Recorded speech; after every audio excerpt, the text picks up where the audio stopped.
warm welcome to all the devotees on Raksha Sutra English.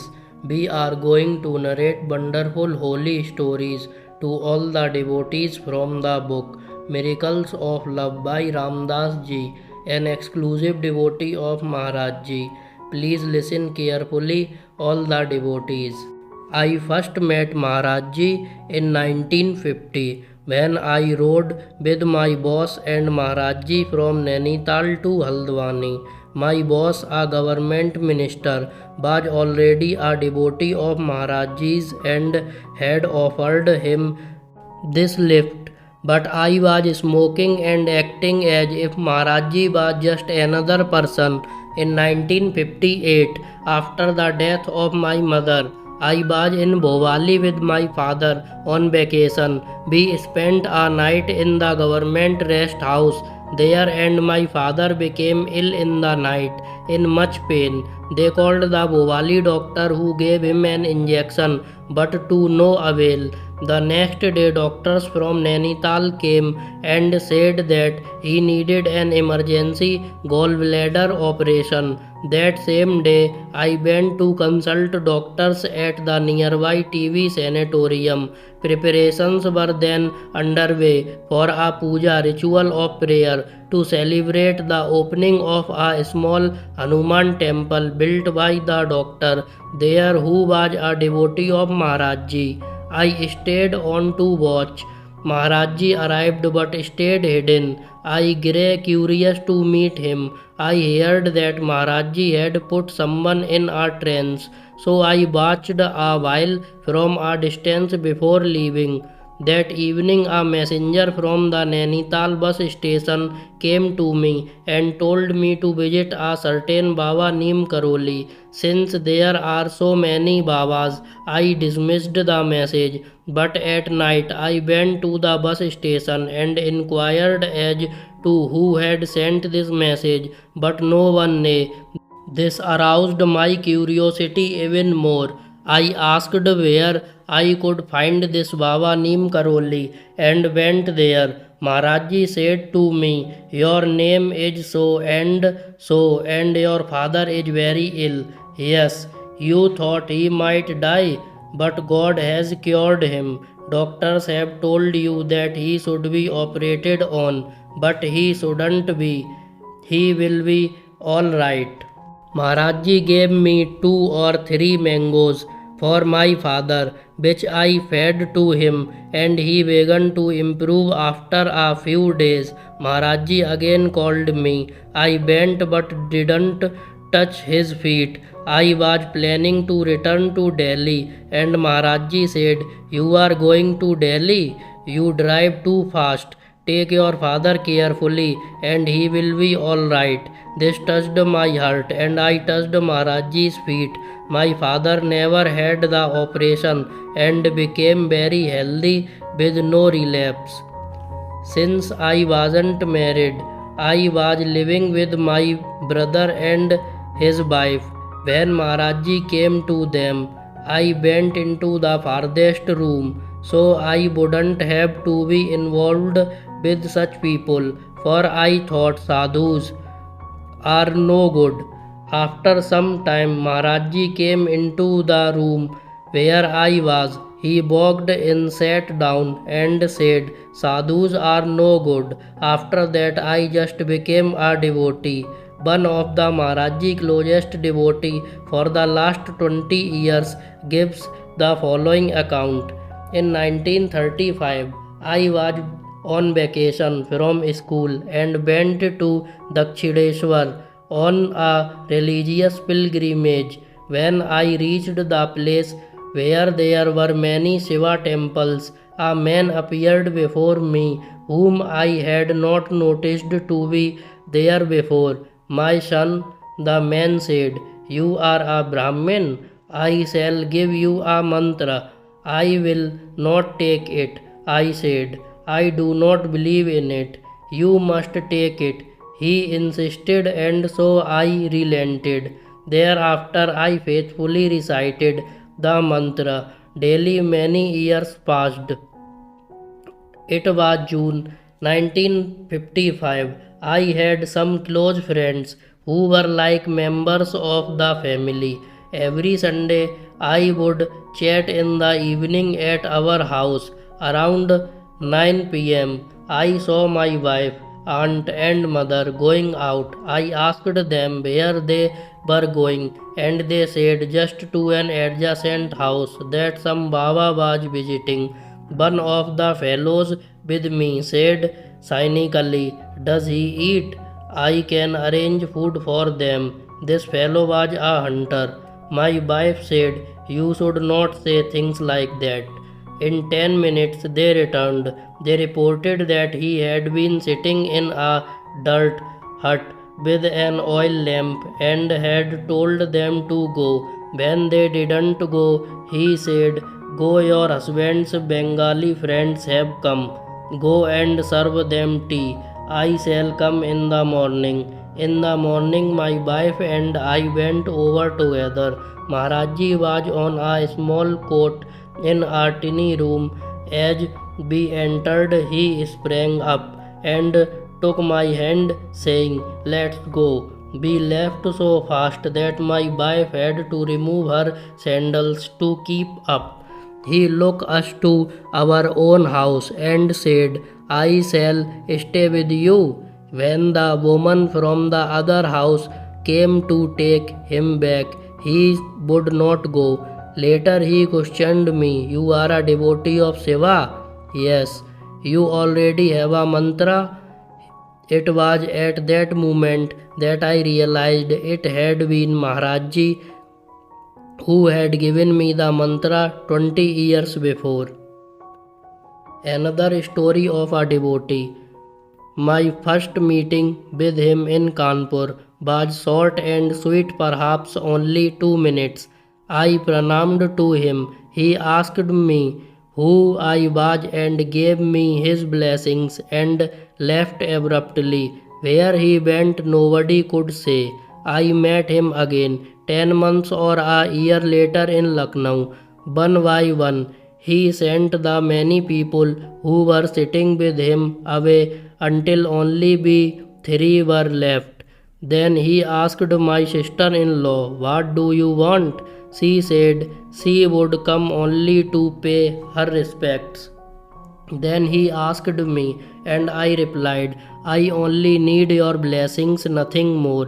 Then he said to my wife, "You have come with positive questions. Why don't you ask them?" In fact, she had come with some questions which she had not even confided in us, but she had made a decision beforehand not to ask the questions herself. She wanted Maharajji to answer them unasked, and she wanted it done in private, so she didn't speak. She couldn't answer that she did not have questions, but because of her decision she couldn't ask them. So Maharajji said to her, "You want me to answer your questions without your asking, and you want me to tell you when you are alone. You are putting a sadhu to a very hard test. Tomorrow I will come to your house in Kanpur and answer your questions." We sat there a few minutes more, and then he said, "Go." As we were leaving, a doubt came to my mind that Maharajji had just sidetracked us by saying he would visit us tomorrow and answer the questions. At about 10 o'clock that evening, a message came to our house for a Maharajji devotee who was visiting us. The message was that Babaji, familiar form of Baba, was coming to the devotee's house and he should return home right away. We accompanied him. As soon I pranamed to Maharajji, he said, "You doubted my integrity. Never doubt a sadhu. The burden is on him, not on you. You have not to doubt." I apologized to him. I had indeed doubted. Then he said, "All right, tomorrow I will come to your place." So the next morning he came over.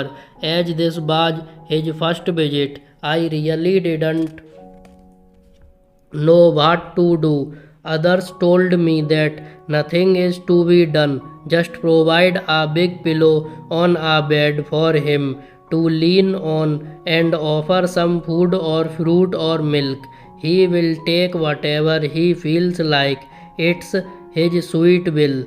When he arrived, he escorted him to the sitting room. He said, "No, I won't sit there. Let the others sit there. You take me to that small room." I was surprised and confused, since I did not know which small room he was referring to. He gave a description of the room and walked through the house as if he knew where the room was. I was following him, not leading him in our house. He went straight to the room and said, "Here I want to sit." He said, "Call Ma." She came and he then answered all the questions she had in her mind. "Is there any question to which I haven't replied?" he asked. She had to say that there were no more. Another story of a devotee. An ICS, Indian Civil Service Commissioner of Lucknow, used to drink ferociously. The superintendent of police said to Maharajji that they should go visit them. Maharajji agreed, and when they arrived, the commissioner had a bottle hidden behind him. Maharajji yelled from the car, "What's the matter?" The commissioner was furious. He screamed at the superintendent, "Who have you brought here? He has no manners. Get him out of here." The superintendent opened his holster and was about to shoot the commissioner for talking to Maharajji that way. But Maharajji blew up, "What are you doing? He is a great saint. You see only his outside. I will never come with you again." The commissioner later became a great devotee.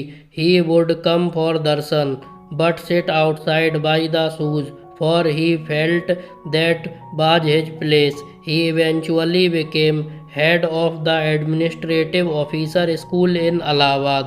He suffered from thrombosis. At the end, he suffered great agony, but kept Ram mantra, repetition of Ram, a name of God, going and was very gay. The superintendent was in tears when he visited him near the end, and he asked, "Should I call you wife and son?" The commissioner said, "No, this is not a time of attachment. At this time, all I have to do is remember Ram and Maharajji. Goodbye, we will meet again." And he died. Another story. I had wanted to meet Maharajji for a long time, but could never catch him.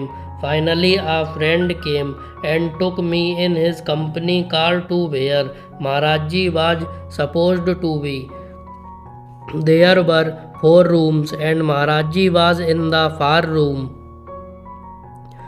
I went in. The minute I entered, Maharajji said, "Get out, you." So I went out and sat down, but wouldn't leave. I sat for many hours.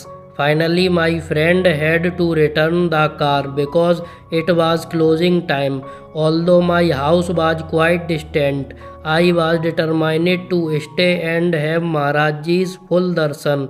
Finally, someone took pity and said, "You aren't doing it right. When some people start to go in, you go in with them, and if he throws you out, wait and try again with the next people." I did so and was twice thrown out.